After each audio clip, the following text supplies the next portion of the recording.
Welcome to this week's edition of the Lowe Down. Joining me in the studio, Robbie, Earle, Tim Howard. 5 questions, 30 seconds to answer each one. I don't know what they are. Robbie Earle's got the first one, I think. I've got the first one, North London Derby, 2-2. Not quite the football fest we expected. What did you think of Mikel Arteta's half-time substitute? So Jorginho came on for Rice, where he had maybe a back injury, and then Vieira came off and Havertz came on. We think that's more tactical. Yeah, no, I'm not having... Well, first of all, I was like, Rice has to be injured. There is no way you're taking off Declan Rice. And we were like trying to find out whether or not he was injured. So I guess if he's injured, may have a back complaint, fine. I don't think you put Havertz on at all. I'm just not a fan. He didn't do anything at all in the second half. So maybe kind of proved right on that front. But another substitution I want to talk about as well in the second half, when he took off Gabriel Jesus and left Eddie Nketiah on. And Jesus had been far the better player. Nketiah, I like him some days I like him, but he did nothing today. So we've been here before with Arteta's substitutes. They can be a little bit weird. Having said that, Postecoglou's were a little bit weird too. Yeah, Sonny and Maddison. When he took off Maddison and Son. I was like, not sure about that. Timbo. Here on the Lowdown, we like a hot take. Chelsea lost today. Yeah. Is Pochettino already in the hot seat? No, Tim, I don't think he is. Okay. I think there are 1,000 problems at Chelsea, and he is not one of them. Agreed. He is desperately trying to sort of mop up all of these issues. But how on earth are they 14th in the Premier League? I mean, I have to kind of look again. Yeah, Everton are chasing their tails. They're a point above Everton. They've spent, I mean, people say it all the time, but it's because it's true, 1.3 billion in the last just over a year, and you're 14th. Something has to change, but absolutely it's not Pochettino. In my opinion, he is the right man. Maybe it's just the slowest turnaround, like trying to turn around a cruise ship, because maybe it's a cultural thing, and that maybe takes a bit of time. But then you look at Postecoglou and everything changed like that. Correct. I don't know, maybe he is to blame. Question 3. So Man City, if they win the title this time, it'll be 4 straight wins.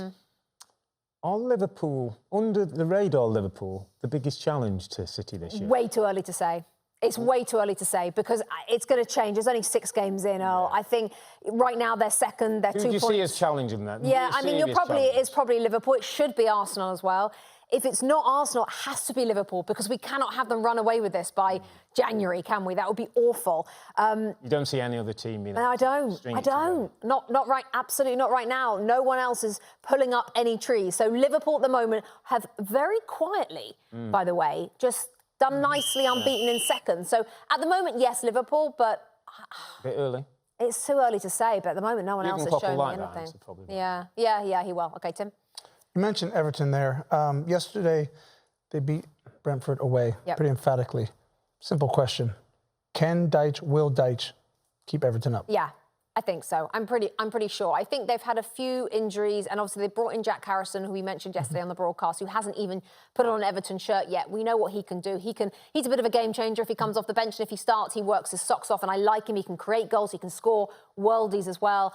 Dominic Calvert-Lewin, I think after that little facial injury setback, which must have just double annoyed him, having come back from the previous injury, is so talented. He's pure quality. So as long, I know everyone says this, but as long as they can keep him on the field, not having Beto. I'm not having Beto. Not yet. I know it's early, but as long as DCL's there, they're good.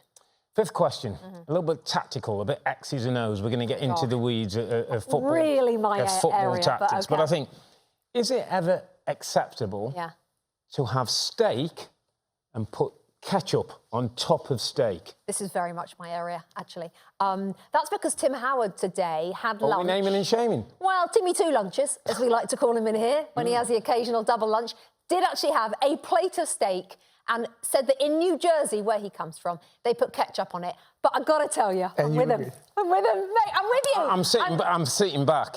What do you have on your steak? You're so posh. What do you have on your steak? Very posh. Béarnaise sauce. I don't eat meat. Oh, that's easy. It's easy. Doesn't eat meat, but he does have fish with a roast dinner. Equally weird. Can I just say thank you? Okay, don't forget on the NBC Sports YouTube channel, we've got Premier League update with all the goals, the 2 Robbies with their podcast, the tactics session every week as well, and that's where you can find this show, The Lowdown. Thank you for watching this week's edition of The Lowdown.